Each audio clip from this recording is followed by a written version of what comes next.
For the very first time ever, we have been warned that we are only allowed to broadcast for 8 hours. Oh, really? Yeah. So We have to start no thinking of 9-hour an marathons alternative. for us. Damn. That 8-hour, 5-minute show we've been planning for years. Yeah. They months. just killed it. Damn it. I really like the conversation just before. So if you're a subscriber, if you're a patron, just go and check out the full show because it was interesting. It was illuminating. Zoe Briggs Bacon thinks we should test that time limit. Maybe that should be a goal, a milestone goal for us. We could do like a Jerry's Kids kind of telethon-y thing. 8 hours of pot people talking. I think we should do like to make time pass a little bit more easily. We could do a DTNS Overwatch marathon where we all play together and we make fun of the people who don't know how to play very well. So you make fun of me. Well, I wasn't going to say But I mean that is pretty much what you're saying there. Well, I wouldn't commit to because I think you pretty clearly know that I'm not very good at that. I can't I think confirm nor I plead the fifth. How do you know what amendment that is? Actually, was it in Luke Cage, which I haven't seen in its entirety? Oh yeah, so no spoiler. It was I plead the eighth. You mean the fifth? That was it. Yeah, I plead the fifth. Whatever. That one. One of those. That one works. I plead the second. I think you mean the fifth. No, I plead the second. I'm going to carry an arm. Yeah, exactly. I plead the first. I get to say whatever I want.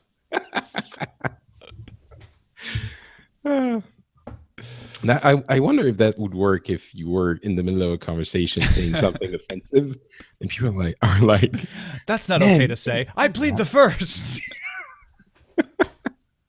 That's interesting, yeah. Yeah.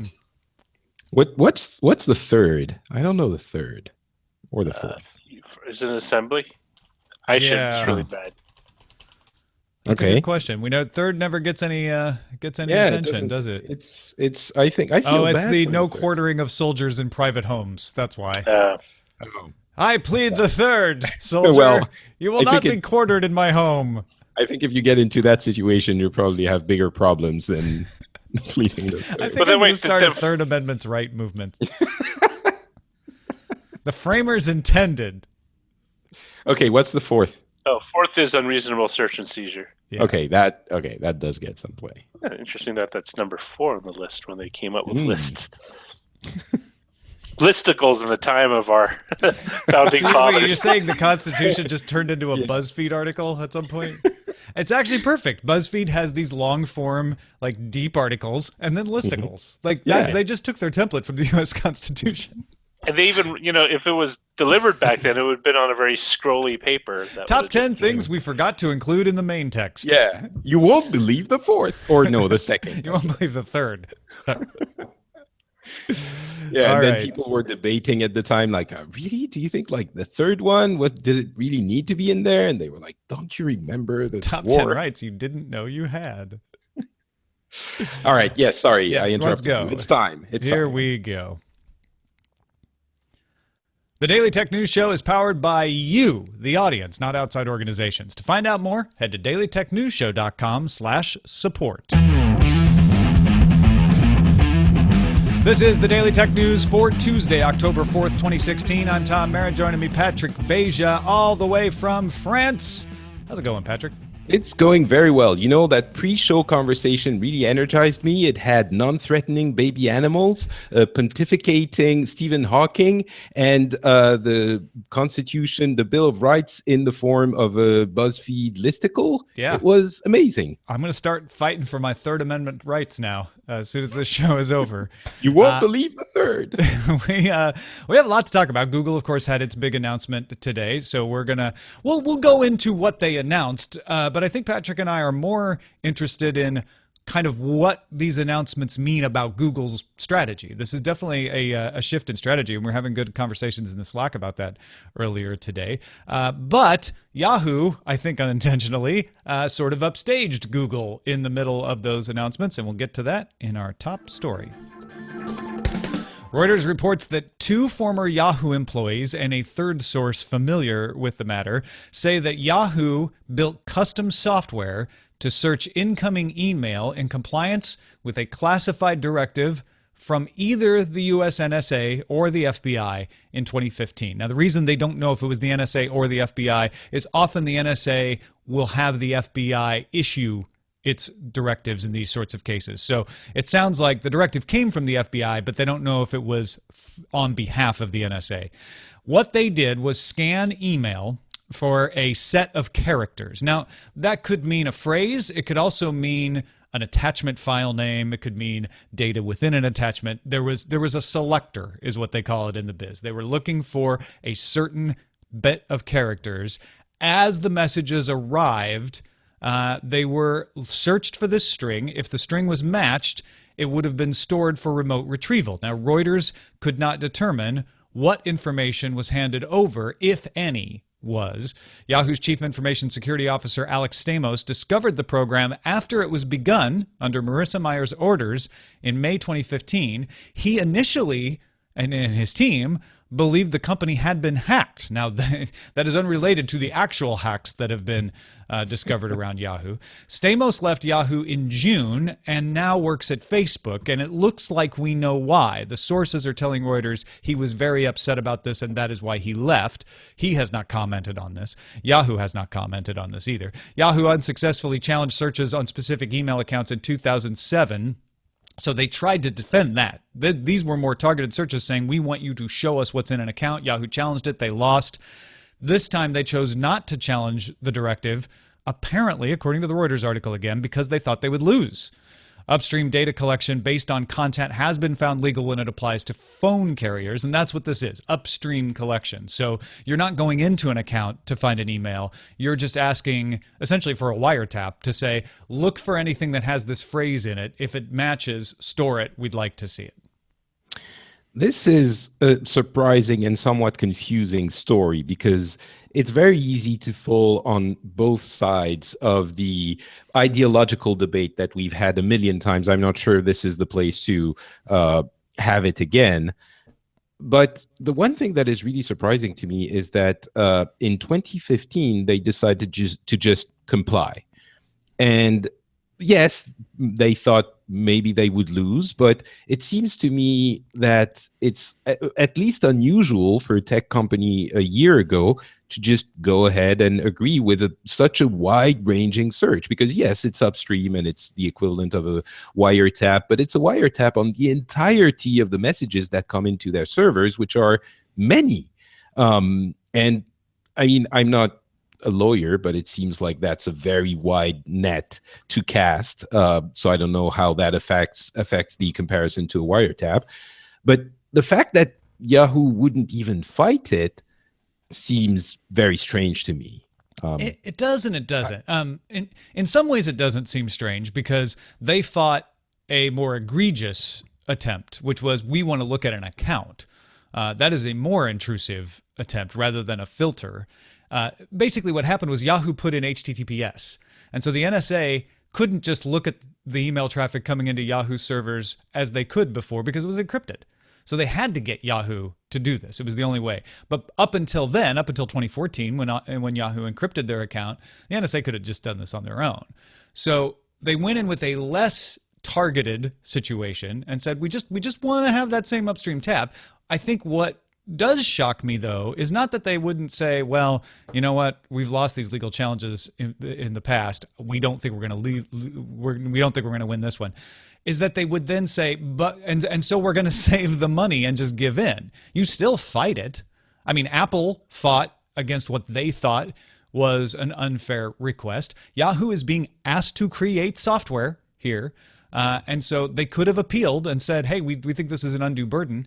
On the other hand, I guess if you're really sure you're going to lose, you don't spend the money to appeal, and yet you don't tell your security officer? I mean, that tells you something right there. Yeah, I mean, even if the thing is, it's even more on a philosophical standpoint.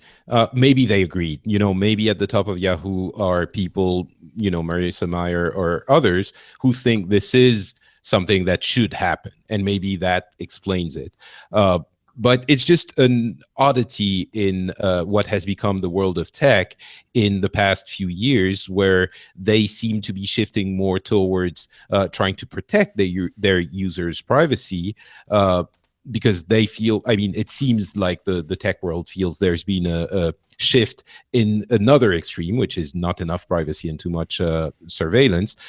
And at the same time, they shifted to HTTPS for a number of reasons. Maybe it could be argued it's just security and not, when it Just comes good practice, to yeah. right.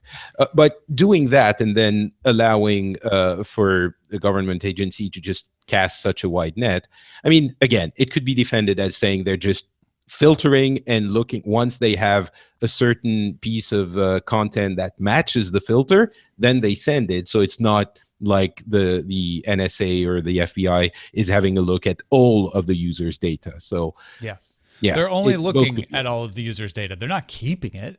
They're not even reading it and understanding it. They just have a filter on all of your emails, every single email sent to your Yahoo account. Like, yeah, man, no, I get it. I get it. It's less than reading. It's less than storing. But a lot of people are not going to be okay with that. And I think Alex Stamos would not have been okay with that. And that's why this Reuters article says they didn't tell him. They left him out of it and kind of just hoped he would never discover it. The problem is that Alex Stamos and his team were very good at their job. And so they did find it, or at least they were good at their job in this case. Yeah.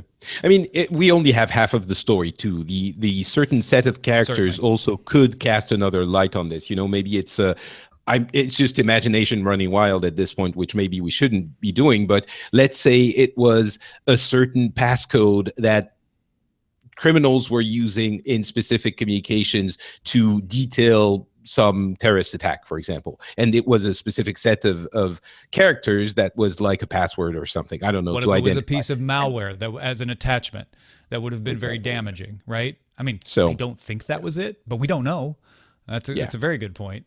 I think the most telling piece of this for me is the fact that Alex Stamos quit after this happened and went to Facebook. Right. It tells me something about Facebook. They met Mr. Stamos's measure as far as like, will you not do these kinds of things? Not to say that they'll never do them, but at least he was convinced by them. Like, no, we hold a standard this high, and it shows a lot. It shows a lot about the disarray of Yahoo, desperate to figure things out and keep things from getting out of control in the middle of a sale. We saw that with the 500 million accounts that were accessed, which I think was overblown in that case, because while it was vast, Yahoo is vast, and in other ways, the hack was not materially different than things that have happened at Dropbox and LinkedIn and other places. That said, there's certainly questions about the fact that it happened, at a certain point in the middle of an acquisition. And now this, I think this is even more damning, that she would circumvent her own security organization in order to comply because she just didn't want the controversy. No matter what side of the issue you're on, if you're a company looking to acquire another company, you're going to wait until this sort of thing is resolved if Yahoo is fighting it before you make an offer. Right. That also could have played a heavy role into it. So yeah. Anyway, I guess the thing we all agree on is that this is raising a few eyebrows, at least. Certainly I'm raising my eyebrow, at least one. At least, yeah. Well, it's on the eyebrow ranking level. It's one eyebrow. Okay. On the other end of the spectrum, the security spectrum. I thought you were going to say the other eyebrow. I really did. Maybe I should have. Reuters reports that documents unsealed last week show Open Whisper's system received a subpoena earlier this year requesting email addresses, history logs, browser cookie data, and other information associated with two phone numbers of Signal messaging app users. The request was part of a grand jury probe in Virginia. The documents show Signal was only able to supply the duration of a user's membership. Open Whisper Systems security expert Moxie Marlinspike said it is the first subpoena that the company has received. So an entirely different situation in comparison with Yahoo today. Now becomes a little compare and contrast. What Signal does is end-to-end encrypts everything and doesn't hold the key. So they can't do what Yahoo did. They're like, we could scan all day long. All we're going to see is encrypted traffic. We're not going to see anything. And so all we can tell you is the user signed up on this day, and that's it. That's all the information we have. And if they close their account, we can tell you that too, or we can tell you whether it's still active. That's all. They have set their system up. Open Whisper Systems has set their system up such that it's just not in their hands to hand this data over. I wonder, how. I mean, there's the story. Is it Brazil where they want WhatsApp to deliver some information? And it's like a ping pong game, right? There'll be one judge who doesn't quite get this and say, well, we're going to suspend you or fine you. And then another judge goes, well, hold on. They physically can't give you this information. We're not going to make them do that. But yeah, it's happened like 3 times in Brazil. Yeah. And in this case, it seems at least that, Open Whisper System is saying we just don't have it. So yeah, I wonder if this will have a different kind of repercussions as well, because I don't think we've had many cases where the request was made and a company that was using heavy encryption has actually said, well, we don't have anything. So you can ask, but we can't provide it. So the other thing here is this is a grand jury probe. This is not a surveillance secret court order, national security letter. It's none of that. This is out in the open. A grand jury issued the thing, and that's why Open Whisper Systems can actually comment on this. I think it's very interesting that Moxie Marlinspike was able to say this is the first subpoena the company has received. Now, granted, subpoena is different than a national security letter, so it doesn't mean they haven't been approached in other ways, but that is important. Japan's NHK has created a 1 millimeter thick 130-inch 8K display. What they did was took 65-inch 4K OLED panels, put 4 of them together. They're from LG display panels, to make this 8K display. They also had to mount them on a 1 millimeter thick board, doubling the thickness, Patrick, from 1 millimeter to 2 millimeters. But in the end, it does play video at 7680 by 4320, so 8K at 60 frames per second. Prototype was developed for research purposes. They're showing it off at SeaTac in Japan.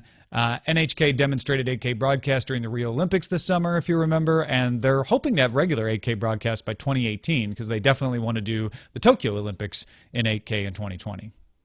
This is, so first of all, the screen... Do we not have 8K screens, even prototypes at this point? I thought 8K was almost, we've had some 8K screens, probably just not quite this big or thin, maybe. Oh, sorry, you're silencing out for me, so I hope I'm not for you. I said we have had them before, but maybe not this big. Okay, so the thing is, they have a very visible line in the middle in both axes. So it's not quite as impressive as you might think, but 8K is, to me, the more I look at 4K, the more I'm wondering if 8K is really going to be a thing, because 4K is already hard to discern when you're close enough. Do you think, I mean, that just begs the question again for me, is 8K really going to be something other than a demonstration, a technical mastery demonstration for the Olympics that no one is really going to use? This, I don't know. It's like too much. I wonder what the 8K use case will end up being. What I remember was when 4K came out, a lot of people said, doesn't look that much better. I can't really see it. And there were a few people, including Sharif Sark from Engadget, who said, dude, skip 4K. Let's just go right to 8K, because he had seen an 8K demonstration and said the beauty of 8K is you can tell a difference when you walk up to it. You can make bigger screens at high resolution, but you can also, it's almost like looking at paper. You can walk right up to the thing and see detail that you can't see definitely in 1080 and certainly not 4K. HDR came along and made 4K viable. People say it's not the 4K itself, it's the fact that 4K makes HDR a viable difference to see like these crisp colors and true blacks and all of that sort of thing. So I wonder what 8K will make possible. I mean, obviously you can zoom in on an 8K screen and see an amazing detail, but I don't think that's enough to answer your question. So it's going to be some way they're able to put that resolution to use, not simply the resolution itself. Oh, that's interesting. I didn't really think of it that way, like that you actually have. I mean, people are not going to get up in their living room and go look at the screen up like close. not after the first day that they get the TV for sure. Right. Yeah. But maybe there are other use cases. Yeah. What is that resolution going to make possible that we weren't able to do before, or maybe haven't even thought of before? Yeah. Magnifying glass. 2020 Olympics. The 2020 Olympics are not that far off. So it maybe, No, they aren't. I mean, next I already year have is my definitely 2020 Olympics T-shirt that I bought at the airport in Japan. So you do? Yeah, I do. Actually, I bought the Paralympics T-shirt, to be honest. But does it come in 8K?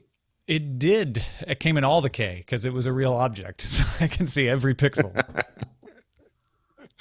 All right. Well, let's move on to Lenovo's CEO, Gianfranco Lanci, who said the company does not intend to release any new Windows 10 phones. Speaking at the Canalys Channel Forum, Lanci said, "I am not convinced Microsoft is supporting the phone for the future." He did say, however, Windows 10 is doing well in the business world on the desktop. And let's be honest, we're only noting this because it's a milestone, right? It's a mile marker. It doesn't shock you, does it? So, no, it doesn't shock me, but I think it's interesting that manufacturers are now stating the unspoken truth of the mobile phone world, which is it seems like Microsoft is actually not even supporting the Windows 10 phone platform anymore.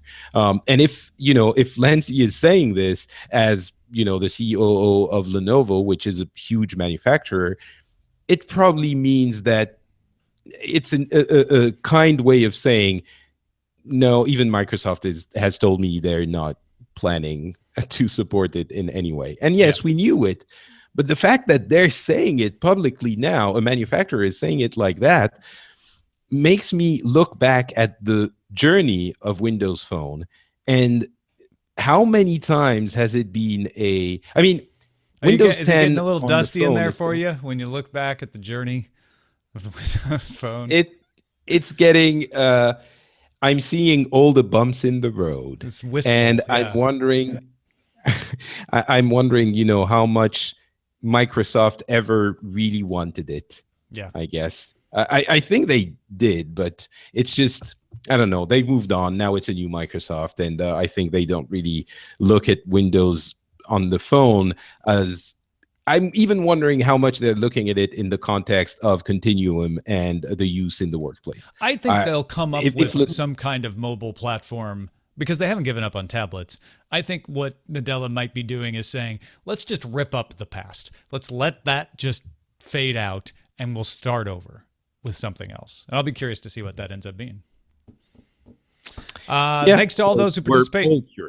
Thanks to all those who participate in our subreddit. You can submit stories and vote on them at dailytechnewsshow.reddit.com. All right, here is what Google announced. 5-inch Pixel and 5.5-inch Pixel XL. These are OLED phones that have Google Assistant built in, and you can access it by long pressing the home button or speaking a keyword. They played up their camera, which is the new way of differentiating a smartphone, is to talk about how great your camera is. They claim that DxOMark has rated it the best camera ever made by anyone. Shots fired, Apple and Samsung. By the way, on that DxOMark thing, when they were saying this, I think everyone in the world went to the DxO mobile website. For those who are wondering, the Galaxy Note 7, I believe, is 1 point below or 2 points below, and I believe they haven't tested the iPhone 7 Plus yet. So you can get the Pixels in 32 or 128 gig versions. USB-C comes on both. They made a point of mentioning that a 3.5 millimeter headphone jack comes on both, 4 gigs of RAM in both. The specs are basically the same, except for the size of the screen. They're also throwing in free unlimited photo and video storage, 24/7 live customer support, a la what Amazon was trying to do with their Fire Phone. You can get it in quite black, very silver, really blue. Really blue is a limited color, though. Exclusive, it's the actual name for those who don't know. Yeah. No, I'm not just making that up. That is what they were called. In the United States, it'll be exclusive to Verizon, or you can buy it unlocked and get Google's Project Fi service for it. Here's the thing. A lot of people reacted very negatively to this price point, Patrick. $649 or $27.04 a month, up to, for the top level 5.5-inch phone with 128 gigs, $869. Pre-order day in US, Australia, Canada, and the UK. So a lot of people are saying, well, yeah, okay, that's about the same as an iPhone. It's actually cheaper than a Samsung Galaxy S7 Edge, but we expect cheaper phones from Google. Well, so I think this is a momentous change in Google's strategy. In this conference, there were two main points, and the first one was this phone. I think it's a fantastic move on Google's part because the problem with the cheap Google phones was that they were sort of introducing confusion in the marketplace for Android. If you wanted, if you were one of the people who cares about the technology and you just want a good Android phone and you think, well, I want the pure Google experience, you would be tempted to go the Nexus route, which are excellent phones for the price, but they're not the best phones you can get, right? The best phones would be some of the Samsung or maybe even LG, these kinds of phones. Yes, people are used to having cheaper phones from Google with the Nexus brand, but that's only because that's what they've been doing until now.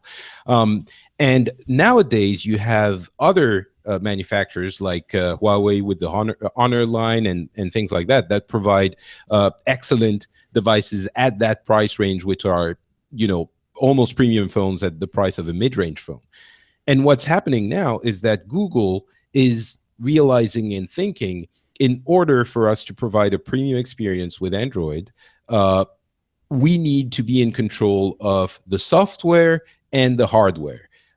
And they are creating a package which I believe, and maybe that's my preference for the Apple proposition speaking there, but I believe they're creating a package that is a clear decision for people who want a great Android phone and don't want to have to deal with the issues that come with another manufacturer's, UI improvements. I put that between quotes and all of that. So on the Google side, it's a change in philosophy, saying we need to design the entire package. And for the customers, it's an easy choice now. If you want a great Android phone, you take the brand one, the Google one, and you have what you wanted.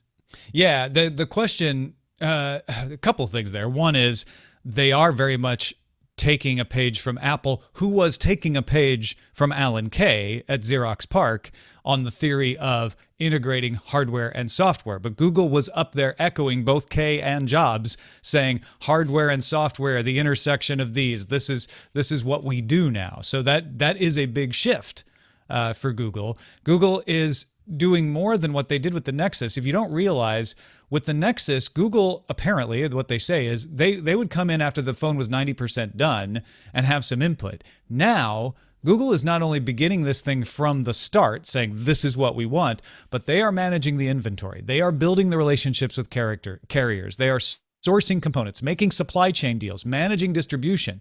HTC is assembling the Pixel phones, but they are not manufacturing them the way they did the Nexus or the way that Huawei did the Nexus. And you don't see their name anywhere. Yeah, they are assembling them the way Foxconn assembles the Apple iPhone. Right. So I think this is a really, and the thing is, for the people who wanted cheaper phones from Google, that's the great advantage of the Android ecosystem. You do have that alternative. There are phones that are at that old Nexus price range that are available. But when you're talking about the true Android experience, I think Google is the one that is going to deliver it. And if you want the true real thing, I think it's good. I think it's an advantage to have a real premium phone, even if it comes with the premium price. Yeah. Now, here's the thing. The difference with an Apple situation is if you want an iPhone and you want iOS, you have to buy it from Apple. With Google, if you want a Pixel, you have to buy it from Google. If you want Android, though, okay, and Nougat 7.1 is only available on the Pixel for now, but you can still get Nougat 7.0 from lots of other phones, and you've got loads of other Android phones, which is, I think, part of this price perception reaction, which is like, hey, the OnePlus is a lot cheaper. Freaking some of the old Nexuses are a lot. The 6P is cheaper. And, these specs are really close. You mentioned the Honor. Like, you have a lot more to choose from that is perceived as, on the software side, pretty much equivalent. So what Google was trying to do was differentiate it on the Google Assistant, saying we're the first phone to have Google Assistant built in. We have it integrated. It's long press from the home button. You can do all these great things with it. And we're going to introduce the Google Home, which is a device very much like the Amazon Echo that also has the Assistant built in. And if you have a Pixel phone and the Google Assistant built into Google Home, suddenly those are going to play nicely with each other and your shopping list will show up easily on your Pixel phone. Oh, by the way, we're going to introduce the Daydream View as well. That works only with the Pixel out of the gate. Yeah, it will work with other phones now, but they're trying to introduce this ecosystem that says it's not the same as buying a Samsung Galaxy S7. It's not the same as buying a Nexus 6P even. This is a phone that gives you more because we have differentiated the AI. And they talked a lot about AI and machine learning. I think this is the other huge aspect of this. It's not even this conference, but it's the trend that had been going on for a while, but that was very much accelerated by the success of the Amazon Echo, which surprised a lot of people. I think everyone thought it would be, a blip somewhere in the radar. And not only has it been successful, but it has basically shown how important the AI and virtual assistants are going to be in the future. I can't remember if it was on this show that we were talking about this, but saying that paradigm shifts come from unexpected places, and the masters of technology in the 90s were basically Microsoft, because they owned the main UI, right? The way humans interfaced with computers at that time, which was the Windows operating system. In the 2000s, that main interaction sort of shifted in a way to the web, and Google owns the web, so they have that main if your product is how people interface with computers and technology, then you own that world. And of course you still use computers and things like that, but it's important to have the main central hub. Again, we shifted to smartphones, and that wasn't expected. And I think a lot of people are thinking the next shift is going to be virtual assistants and AI in general.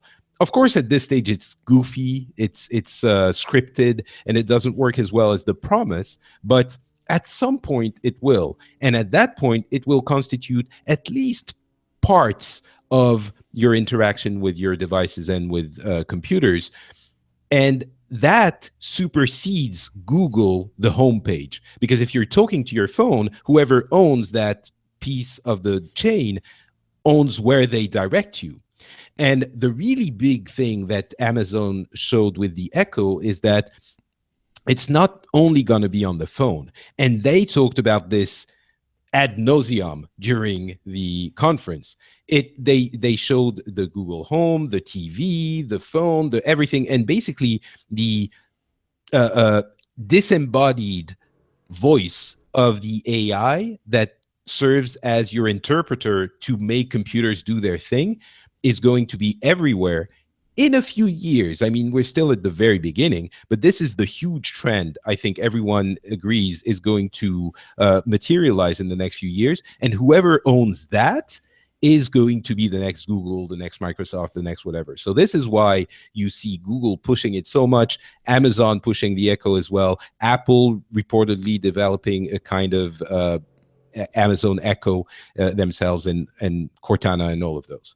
Yeah, and by the way, bringing up Apple is silly because they have no product, but they do have Siri, so there's a possibility. And I guess they have Siri in the Apple TV. Microsoft, closer, also a little bit silly though. Cortana is in your Xbox and it's in your Windows machine, not quite the same. Really, it was just Amazon who had this like device in your home, and they could sell dots to you in 12 packs. Google just stepped up and said, hey, our Google Home is $129. That's $30 cheaper. I think it's $30 cheaper, maybe more, maybe $60 cheaper. It's cheaper than the Amazon Echo, the full version. This has a speaker built in. It's going to come with a 6-month free trial for YouTube Red, so you got some music in it. It's shipping November 4th, by the way. Pre-order today in the US. It's going to work with SmartThings, with Nest, with Philips Hue, with IFT. So it's on par with Amazon Echo. What they tried to argue was, but because it has Google behind it, we can do things that Amazon can't. Amazon has been working with search with A9 and certain things for a while, so they can do some fancy tricks. But Google can bring in its whole knowledge graph, all its machine learning, all its voice recognition, all its text-to-speech technology, and do things in a more conversational way, they argue. We'll have to see once we get one of these things in our hands. But they argue that this can be a more natural conversation and a richer conversation because of being powered by Google search on the back end.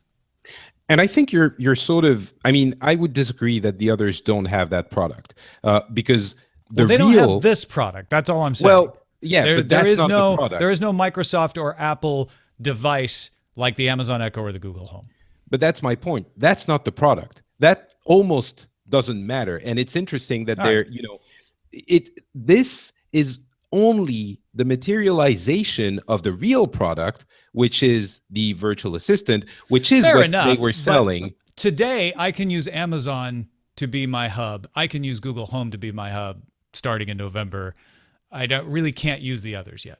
No, but that's a blip. That's they can do saying. They can do it in 2 months. It doesn't matter. No, I know. And when they do, then that will be them stepping up. So I'm just pointing out, this is the second step up.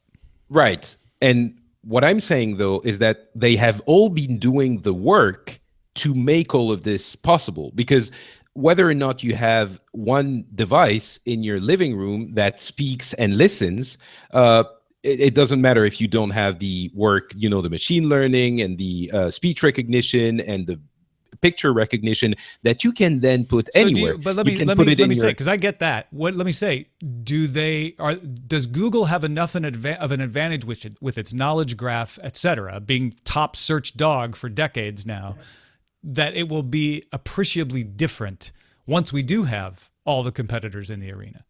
Well, that is the big question. And that to me matters a lot more. And to be honest, I'm not entirely sure who has the best one yet. I think we're too early in the game for it to really matter at this point, because no matter which one is the best, they're still all a little bit clumsy, right? They don't quite answer exactly what you want when you want it. I think if they're all working towards that, and it's important that they all are, because when they want to put it in your car, in your little earpiece that you have wireless because you don't have a phone jack on your phone, a jack on your phone anymore, or your watch, or right. All of this lives elsewhere, anywhere. The hardware is just a little piece of metal and silicon that beams it down from. I think you're right eventually that these things don't become necessary. These are sort of the Trojan horses that get everybody to experiment and try them. The other thing is to get all the things to work. So Chromecast Ultra, $69 in November, 4K HDR Dolby Vision was announced. That's basically just them saying, hey, we're going to have a 4K version of the Chromecast if you're getting a 4K TV. Right. It can do HDR, it can do Dolby. It's even got an Ethernet port in the power adapter because 4K takes a lot of data. Pretty clever trick. But the big point is our Google Assistant through Google Home can control those Chromecasts. So if you put a Chromecast audio on your speakers, you can just tell Google Home to play your music on that speaker. If you have Chromecast on your TV, you can say, and they showed this because they're so conversational, play the latest Katy Perry video on my living room TV, and it will do that. So Google's trying to argue that if you play in their ecosystem, you can just have a conversation. And Google Assistant will know everything you're talking about. And I want to add on to that, Google Assistant SDK is going to come out in December for something called Actions on Google that will allow you as a developer to integrate Assistant on third-party hardware and implement either a direct action like turn on the lights, or a conversation where you can say, like, who was the president of the United States in 1860? And then, go back and forth on things like that.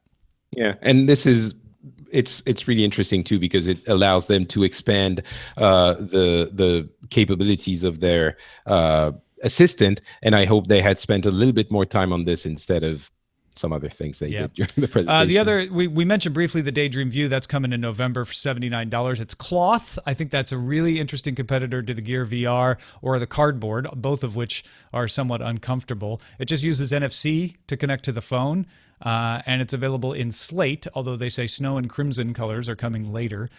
So it is a affordable, at $79 headset that is among all of these mobile headsets that are saying, hey, you don't want to spend a lot of money on a new computer and an Oculus or an HTC Vive. You can still enjoy some good VR. And they showed off some games and videos, and Netflix and Hulu and stuff are going to be in there.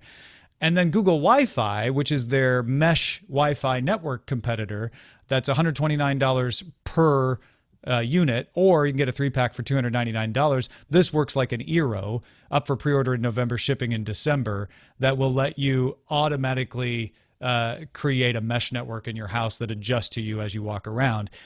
Daydream View, sort of tangential to some of this other stuff, where it's sort of saying, well, we're taking our toes into VR and we'll bring that into the tent once it catches on. Google Wi-Fi is saying, hey, if you're going to have Google Home, and you're going to have all these Google Home things in all the rooms of your house and all these Chromecasts, you're going to have better Wi-Fi coverage, so we'll sell you that too. Yeah, it's a little bit of a nod product to be creating for Google, but okay, why not? And because they need all of them to be on the same Wi-Fi network, maybe, or I don't know. The one thing that was missing, though, was the very heavily rumored tablet with the Andromeda OS, and that when we were expecting them to talk about it, they were like, and we're done, thank you very much, goodbye, boom. Yeah, which makes me wonder if there was a little NDA moment after that live stream ended. Nothing has leaked out yet. Let me check my feeds, but they definitely said, now for the people on the live stream, goodbye. Now it could have been was, for those of you in the hall, you'll get to put your hands on these, we've got the devices over here. That might have been all they said. I'm just stoking the conspiracy theories when I say there was something else. But yeah, I don't see anything else leaking yet.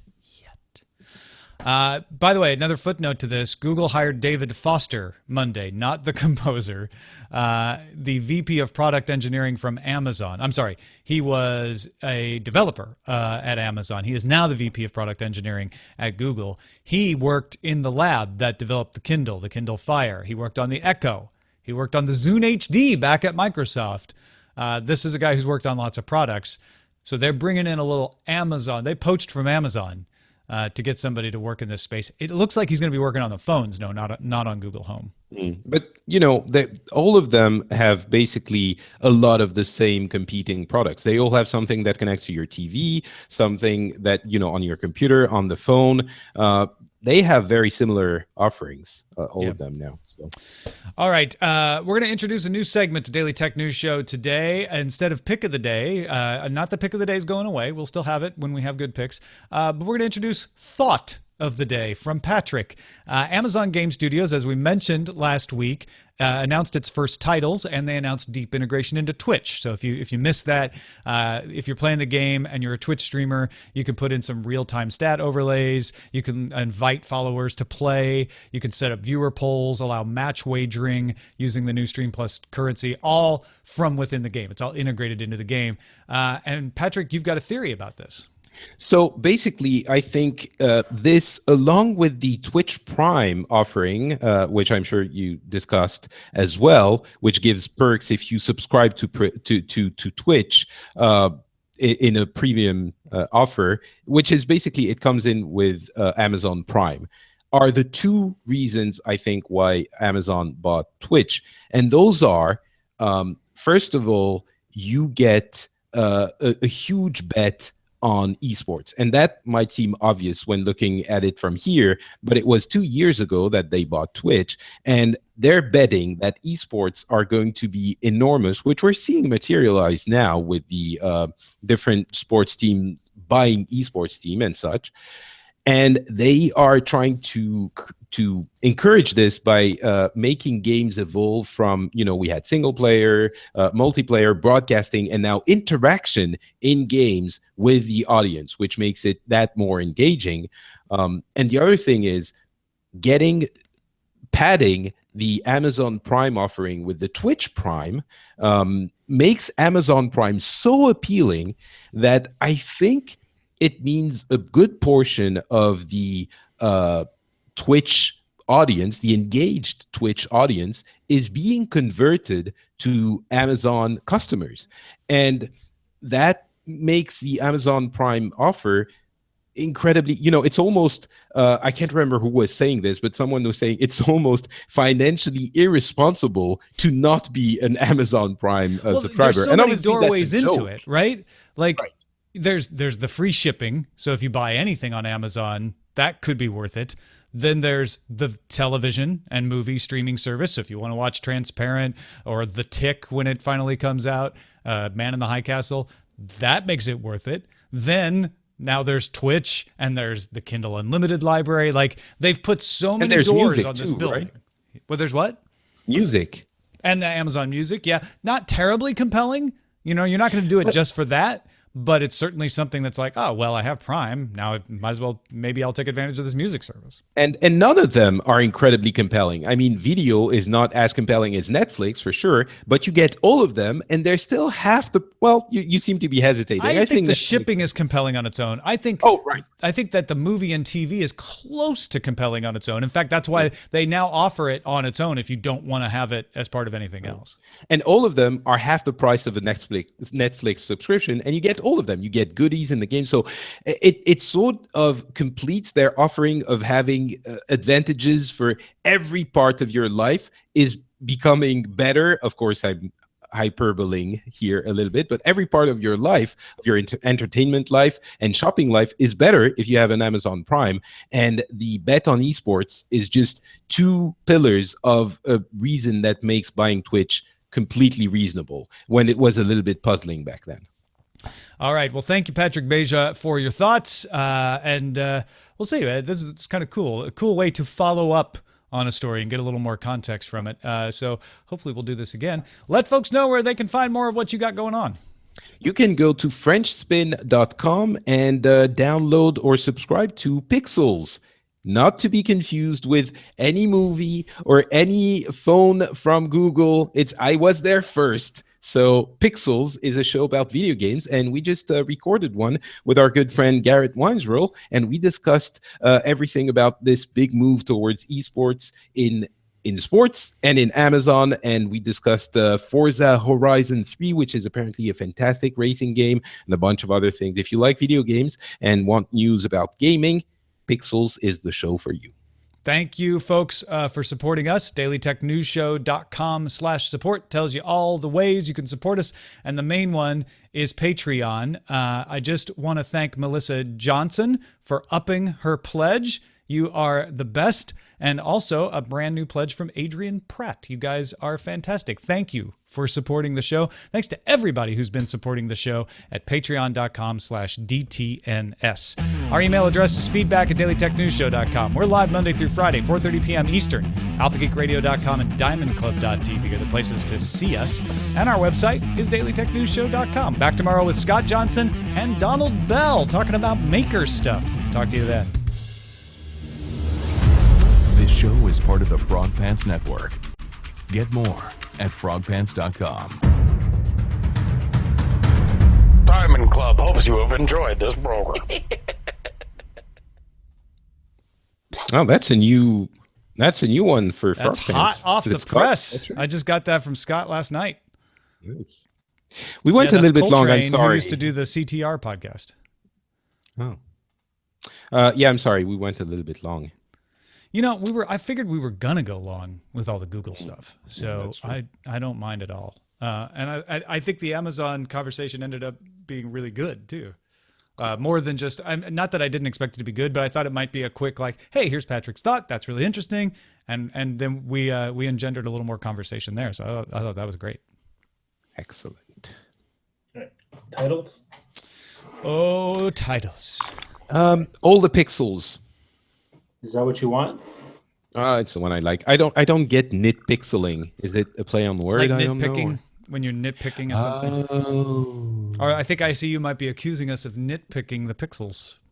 Yeah. Well, it's interesting because they use DxO Mark, and that's one of those things that it's not that camera heads are against it, but it sometimes paints an unrealistic picture because it measures Picture.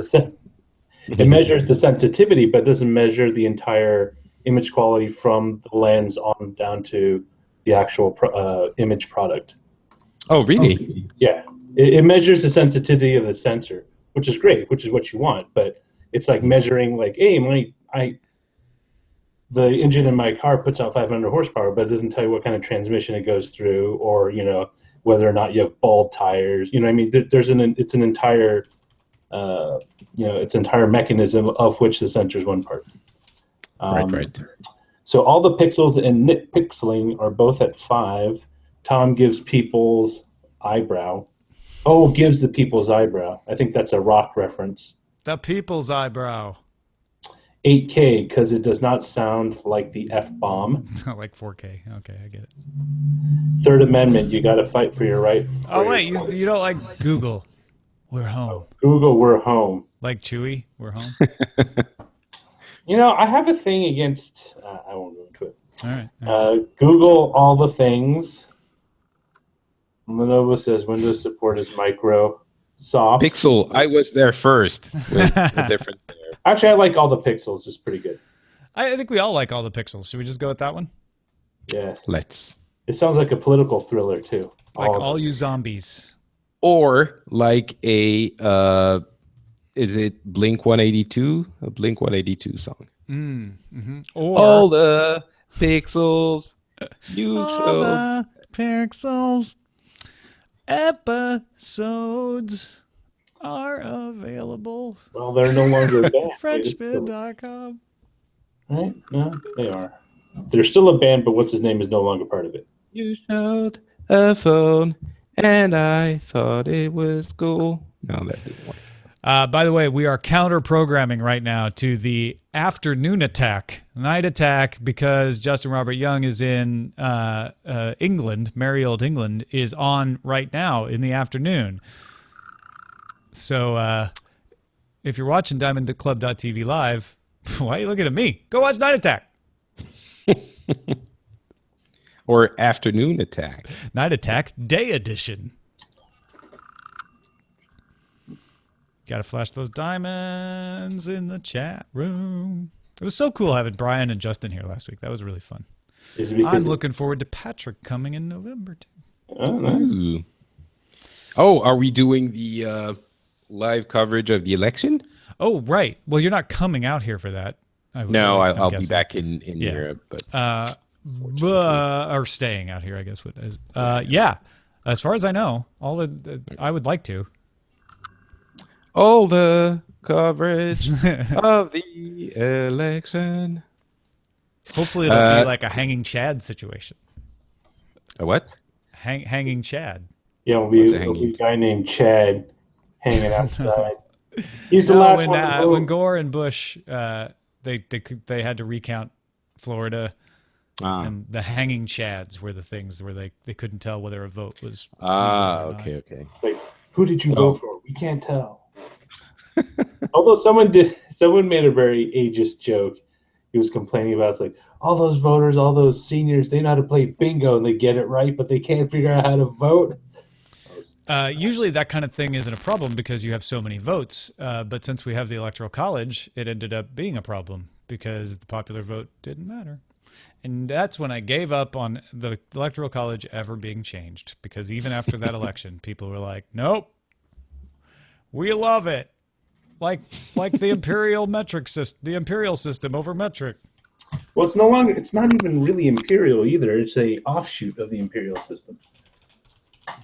Since an imperial gallon is slightly larger. That's right. It's the American imperial system. No, it's the standard. We call it standard. It's standard, Tom. Just remember, we went to the moon 6 times on it. or 5 Yeah, pounds. remember when we lost a thing on Mars because of it? Good thing that didn't happen more than It wasn't. Is it? Are American scientists using the imperial system? No. There, yes, sometimes. But when the way I understand it is they typically work in metric Yes, until that they is need how I understand it. to But put some out- things are provided from third parties in Right. feet or inches, and then if they don't remember to convert, then You lose something on Mars. your probe is destroyed. Oh, if it's just the probe. Yeah. All right, I'm gonna go. All right. Yep, we're gonna go too. Thanks everybody for watching. We'll see you later. Bye.